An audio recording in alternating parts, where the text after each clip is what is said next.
those two guys dominate. So there is precedent for them being teammates and it working out pretty well, Malika. Yeah, all you got to do is surround them with an Olympic roster, which they don't have in Golden State. Like Steph says, we know how to win. They knew how to win, but you saw the way that the Warriors celebrated winning a play-in game in the toilet bowl, right? I mean, it was pure joy. No Jimmy. Jimmy was hurt. And Jimmy's going to be hurt for most of this season. That's true. My point is this. The Warriors were a dynasty. They are not a 42-year-old, as legendary as LeBron is, a 42-year-old away from being a championship contender. It would be a great story. It would be fun. It would not be a legitimate contender. So let's not pretend that that's a reason if LeBron chooses the Warriors. Yeah, I was kind of hearing today that the Warriors internally kind of feel like they're a dark horse at this point, that LeBron James is probably going out east. But one thing that Steph didn't mention, if LeBron James wants to make up all this money that he's losing, coming to the Bay Area is also Silicon Valley. I mean, when you think of the Silicon Valley, it's the heart of innovation. It's the wealth generation capital of the world. It's the capital of AI. This sounds like Silicon Valley's pitch. Who's trying to make some money from Silicon Valley? Tech billionaires sitting courtside like Tony Zhu at DoorDash and Eddie Q from Apple. And look, Waymo, you can put some money in Waymo. He could get any major wealthy meeting that he wants if he goes there. This Andre Iguodala's made a bunch of money. JaVale McGee, Kevin Durant, Klay Thompson. Andre Iguodala said Klay Thompson has made more money in the tech industry than he has as a player. All right, so the list really goes on and on. You know, if he goes there, there's a wealth of money to be had. He's got the entertainment down here. Perk, you'll get the tech money there. That sounds like if Steph was missing anything from his pitch on GMA this morning, then Mark just filled in the gaps here, Perk. No, listen.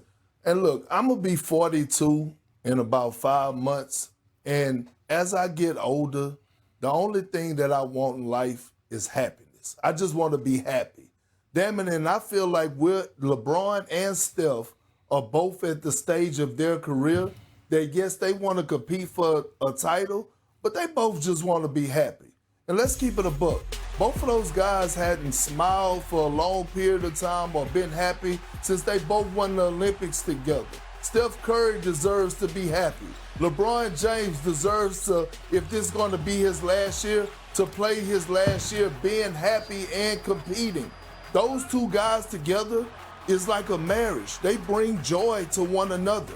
They could coexist. They're going to compete at a high level. And I get it. We could sit up here and talk about them having one of, if not the oldest roster in the NBA. But the one thing that we can say is that they have the experience, and all those old guys have shown us time and time again that they have defeated the when it comes to the whatever it's called, the hands of time. I was like, where are we going? Father Time? Father Time. He's old. He's Father Time. They have defeated Father Time. Excuse me. Perk, I have a question, though, because that was a beautiful Silicon Valley, Golden State Warriors, Malika Andrews pick. We know where you're from, Malika, okay? But when you think about fans, because I met a fan that is a Cleveland Cavaliers fan, I'm curious, Perk. That person said it's going to be really hard to see LeBron James play with Steph Curry after delivering that hard-fought championship. What do you make of fans in Cleveland sort of responding like any team but the Warriors?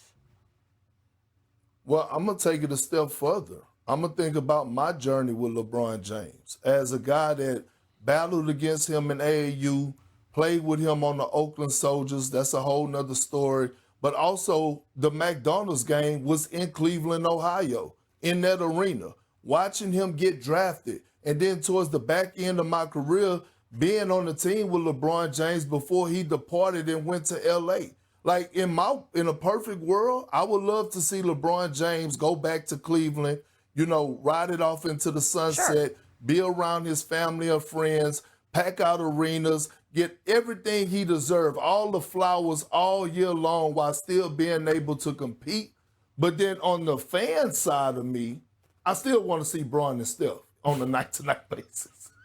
Well, the Warriors, if you look You're at the not from win Cleveland. totals, though, my friends, they're at the bottom of the list. And Shams, he was on NBA Today yesterday saying that the Sixers, the Heat, and the Cavaliers are the top contenders for LeBron James. Here's what DraftKings says. The win totals for the teams chasing LeBron, very similar, right? The Wolves, the Cavs, the Sixers, they're all at just over 48. The Heat are a game back, 47.5. And then there's the Warriors down there at 44.5. But let's dive into more on one of those teams that's maybe a little bit more realistic as we head out to Las Vegas, saying hello to our senior writer, Dave McMenamin. And Dave, you wrote a story about a team that's been in close contact with LeBron, and that is the 76ers. So what more can you tell us about how realistic it is that we see LeBron James head to Philadelphia?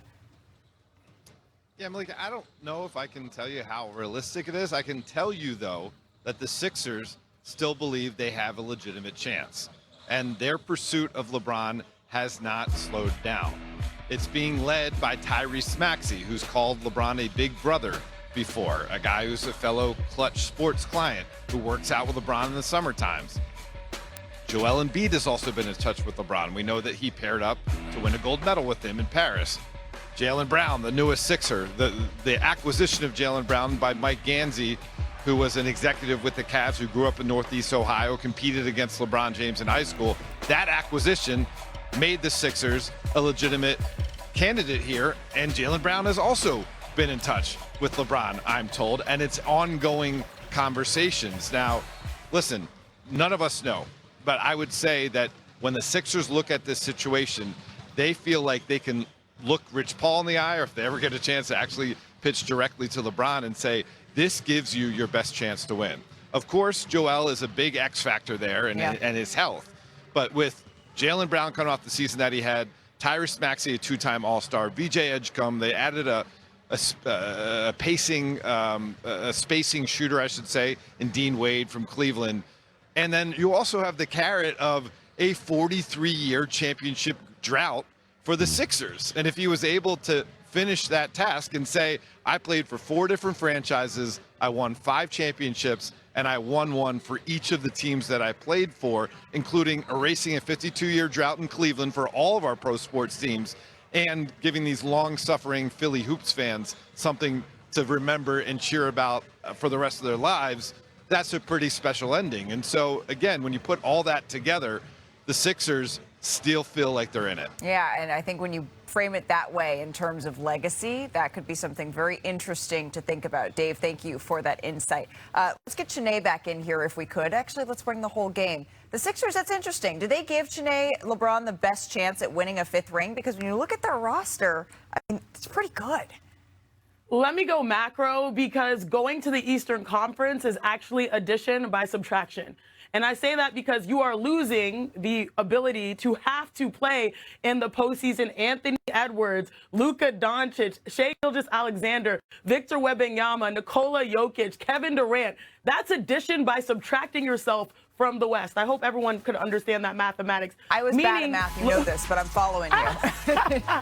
But I hope you're picking up what I'm putting down. And I'm just saying this, going to Philly, you have players that are talented, and you're also playing in the Eastern Conference.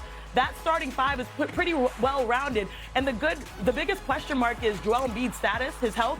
Well, he will probably have to do the least, because his starting 5, as you see right there, can do the most.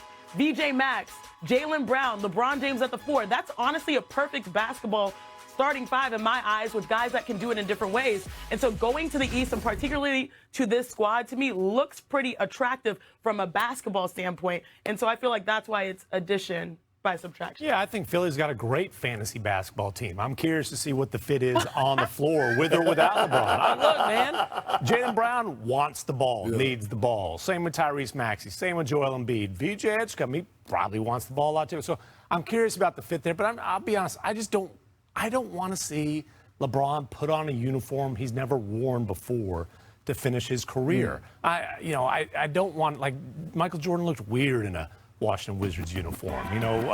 Patrick Ewing with the Magic and the Sonics. Akeem Olajuwon with the Raptors. I grew up a Cowboys fan. Emmett Smith with the whatever. I don't remember if they're Arizona or whatever, the Cardinals. Yeah, I mean, all these things. The thing with legends finishing their career in a strange uniform, it gives me the icks a little bit, I'll be honest with you. I feel like we overuse ick, but Perk, go ahead here. But this is my thing too, and this is what, like, once LeBron decides his destination, like, is this really You really going to think be it's not his last decided? year? You think it's not decided? You think that he's still Announces. okay? We know it's decided. What was my word of the day yesterday?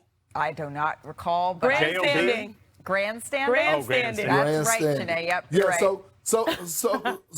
But listen, here's the thing. Like, this is another conversation because I think this could play a factor. LeBron hasn't came out and said this is his last year playing. So what if he does want to go to a team this year, try for us making a championship run while being happy, and say, you know what? Okay, cool. This next year after that, I'm going to go to where I'm going to have my farewell tour because. Yes, we're waiting to see where he's going to go, but I haven't heard LeBron James say that this is going to be his last and final season. But if I would put a team up there, I would say the Minnesota Timberwolves is eye candy. They are missing one player away, like a LeBron James, Julius Randle void with the pieces they already have. Yeah, and so we continue to wait as we have last week and as we did the week before, and we'll see if this spills over into the weekend, but it's certainly given us a lot to talk about. Let's shift to another future Hall of Famer who may be leaving LA. The reported trade, though, to send Kawhi Leonard to the Raptors, it is on hold until the NBA investigation into whether the Clippers circumvented the salary cap is completed. And at yesterday's Board of Governors meeting, Commissioner Adam Silver, he spoke about where things stand with the league's investigation. Take a listen.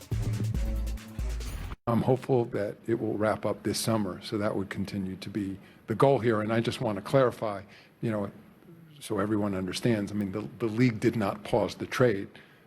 The parties to the trade made a decision not to go forward, given that the investigation remained open and any possible impact on Kawhi or his contract was yet to be known. All right, so not until before the season. But Pablo Torre, he first reported on this alleged cap circumvention back in September, last September. And an investigation, it was opened shortly afterwards. And then at the finals in June, when Commissioner Silver was asked about this, he said the time to wrap up the investigation, it was coming near.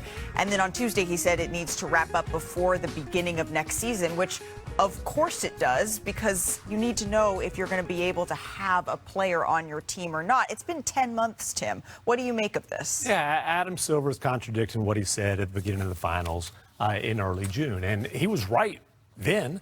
And I'll read the exact quote. "We are close to the point now where I think we need to wrap this up because you also need finality.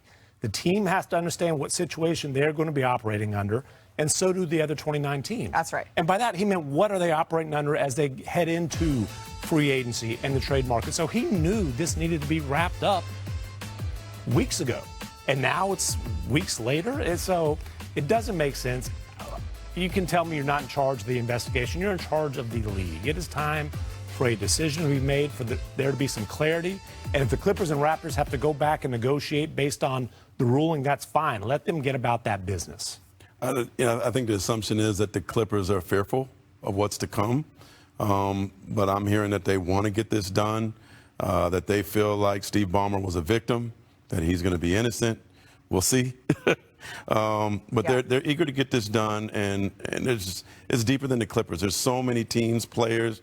You know how sad Brandon Ingram looked on the sideline with Glorilla the other day, looked like he was a man without a country. Well, and this is in the hands of the league brought in an outside law firm to conduct this investigation. And so now we wait to see the conclusion of that. But coming up here on NBA Today, before the ESPYs tonight, we're revealing one of the awards right here. We have the winner of the 2026 ESPY for the best NBA player coming up next. Plus, Perk is already making a bold prediction for the 2026-27 season. Could Anthony Edwards be 1973?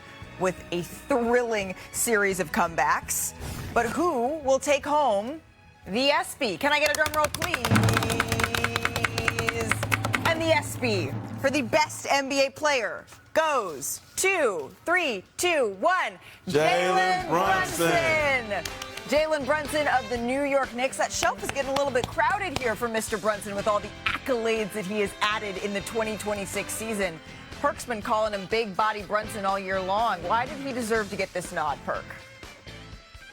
Tell me why he didn't. I mean, He went, I mean, seriously, when you look at the run that he had, he arguably had one of the greatest individual runs in NBA history as far as winning the championship, averaging 32 points in the NBA Finals, having that epic comeback in Game 4. In Game 5, 45 points to close it out on the road. The last person to do that was Michael Jeffrey Jordan. And the story, a second-round pick going to New York, making them relevant again, bringing that franchise back to life, and then all of a sudden delivering the championship after 53 years of misery for that New York fan base. I mean, tell me who else was supposed to get it. Well, and here's the other pro basketball ESPY nominees across the board, not just for best NBA player, but the best play, best team. You got A'ja Wilson representing for the best athlete in women's sports as well. And of course, you can catch the ESPYs this evening at 8 p.m. It's not just the ESPYs, though, that we have in store for you tonight. There are 4 Summer League games on the ESPN family of networks, starting at 4 o'clock Eastern on ESPNU, ending with our nightcap on ESPN. Catch all of the action from Las Vegas. Summer League action has been pretty great. I think probably Caleb Wilson. Are we handing out maybe for the early Summer League MVP? Last one standing among the candidates. Do you expect to see him again? He says he likes basketball and he wants to keep on playing. And he said that he really thinks about, even at Summer League, the fans who bought a ticket to the rafters. It's very Kobe-esque that we're seeing from Caleb Wilson. You can catch all of the Summer League action coming up tonight on ESPN and ESPNU. In the building. Honorary general managers. Let's break down the 2026 WNBA All-Star starters.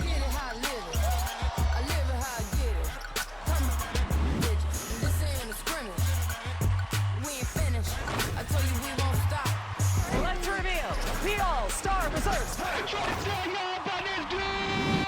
around, bouncing around, bouncing around, bouncing around, bouncing for the win. You bet, bouncing around, The brightest stars of the WNBA.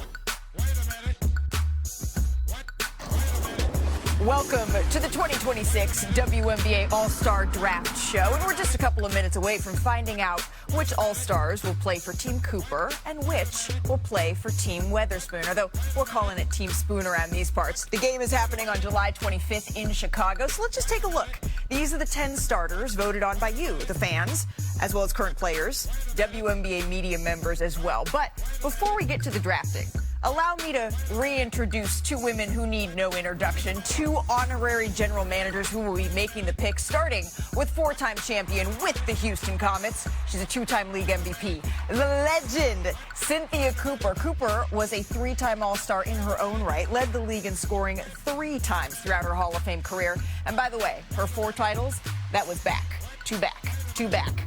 4 straight with the Comets. And then on the other side, we have 5-time WNBA All-Star. She's a 2-time Defensive Player of the Year, Hall of Famer Teresa Weatherspoon. And Teaspoon was one of the best defenders in the W and has one of the most iconic shots ever when she made that half-court game winner in 1999. Who could forget that shot in the finals?